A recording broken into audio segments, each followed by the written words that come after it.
শেখ হাসিনার পতনের পরবর্তী যে কোনো পরিস্থিতিতে অন্তর্বর্তী সরকারকে মূল সংস্কারগুলো করতে সমর্থন দিয়ে যাওয়ার প্রতিশ্রুতি ব্যক্ত করেছেন সেনাপ্রধান ওয়াকারুজ্জামান।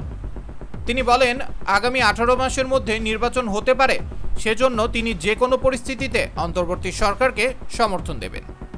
বার্তা সংস্থা রয়টার্সকে দেয়া এক সাক্ষাৎকারে জেনারেল ওয়াকারুজ্জামান এসব কথা বলেন। প্রতিবেদনে বলা হয়েছে, শেখ হাসিনার পতনের পর ক্ষমতায় আসা অন্তর্বর্তীকালীন সরকারের নেয়া মূল সংস্কার কাজগুলো সম্পন্ন করতে সাহায্য করার জন্য যাই হোক না কেন অন্তর্বর্তী সরকারকে সমর্থন করার প্রতিশ্রুতি দিয়েছেন বাংলাদেশের সেনাপ্রধান, যাতে আগামী 18 মাসের মধ্যে দেশে নির্বাচন অনুষ্ঠিত হতে পারে। সেনাপ্রধানের সাক্ষাৎকার নিয়ে এক বিশেষ প্রতিবেদন প্রকাশ করেছে রয়টার্স।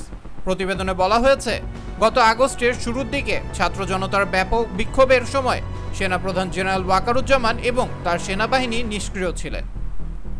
ফলে 15 বছর ক্ষমতায় থাকার পর স্বৈরাচারী শেখ হাসিনা প্রধানমন্ত্রীর পদ থেকে পদত্যাগ করে প্রতিবেশী দেশ ভারতে পালিয়ে যান। এরপর নোবেল বিজয়ী ডক্টর মোহাম্মদ ইউনূসের নেতৃত্বাধীন অন্তর্বর্তীকালীন সরকার দায়িত্ব নিয়ে দেশের প্রধান খাতে সংস্কারের উদ্যোগ নেয়। এমন অবস্থায় ইউনূস প্রশাসনের প্রতি পূর্ণ সমর্থন ব্যক্ত করেছেন সেনাপ্রধান। সেই সঙ্গে সেনাবাহিনীকে রাজনৈতিক প্রভাব থেকে মুক্ত করার একটি পথ নির্দেশনাও দিয়েছেন তিনি। দায়িত্ব নিয়েই 17 কোটি মানুষের দেশে অবাধ ও সুষ্ঠু নির্বাচন আয়োজনের পথ প্রশস্ত করতে বিচার বিভাগ, পুলিশ এবং আর্থিক প্রতিষ্ঠানগুলোতে প্রয়োজনীয় সংস্কার করবেন বলে প্রতিশ্রুতি দিয়েছেন বিশ্বব্যাপী ক্ষুদ্র ঋণ আন্দোলনের পথিকৃৎ ডক্টর ইউনূস। ওয়াকারুজ্জামান বলেন, বাংলাদেশ সেনাবাহিনী রাজনীতিতে হস্তক্ষেপ করবে না।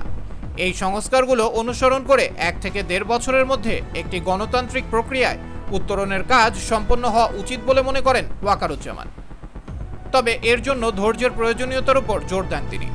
শেখ হাসিনার ক্ষমতাচ্যুতির কয়েক সপ্তাহ আগে সেনাপ্রধানের দায়িত্ব গ্রহণ করেন তিনি বলেন, আপনি যদি আমাকে জিজ্ঞাসা করেন তাহলে আমি বলবো যে সময়সীমার মধ্যে আমাদের একটি গণতান্ত্রিক প্রক্রিয়ায় প্রবেশ করা উচিত। প্রতিবেদনে আরও বলা হয়, বাংলাদেশের প্রধান দুটি রাজনৈতিক দল শেখ হাসিনার আওয়ামী লীগ ও বিএনপি উভয়ই এর আগে দাবি করেছিল যে অন্তর্বর্তীকালীন সরকার আগস্টে দায়িত্ব নেওয়ার 3 মাসের মধ্যে নির্বাচন অনুষ্ঠিত হবে। উল্লেখ্য, গত জুলাই মাসে সরকারি চাকরিতে কোটা ব্যবস্থার সংস্কারের দাবিতে রাজপথে নেমে আসে লাখ লাখ শিক্ষার্থী। এ সময় তাদের শান্তিপূর্ণ আন্দোলন দমনের নামে পুলিশ দমন-পীড়ন চালালে আন্দোলন সহিংসতায় রূপ নেয়। একসময় শিক্ষার্থীদের সঙ্গে সাধারণ মানুষ যোগ দিলে কোটা সংস্কার আন্দোলন রূপ নেয় সরকার বিরোধী গণ-অভ্যুত্থানে।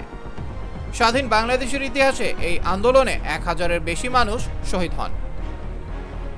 গণ-অভ্যুত্থানের কেন্দ্রবিন্দু ঢাকার জমজমাট রাস্তায় এখন শান্তি ফিরে এসেছে, কিন্তু হাসিনা সরকারের নাটকীয় পতনের পর বেসরকারি প্রশাসনের কিছু অংশ এখনও সঠিকভাবে কার্যকর হয়নি।